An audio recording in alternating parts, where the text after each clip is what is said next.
জলাশয়ে থই থই ডুবে সবুজ ধান,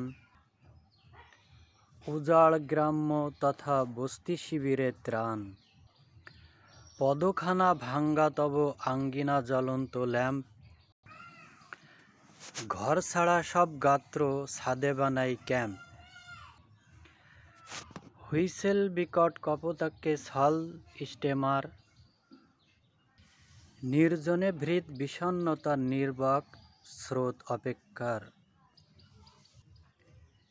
খেজুর ডালে ঘর তুলে ছোট ছোট খোপ, গাও ছাড়া অভিমানে প্লাবন দোষারোপ। রসে দেয়াল ধসে গর্জে সারা গাও, সদাই আনতে চলে ভেলা দূর জাহান নাও। সকলকে সহস্র মুক্তিমালার পক্ষ থেকে অসংখ্য ধন্যবাদ এবং স্বাগতম।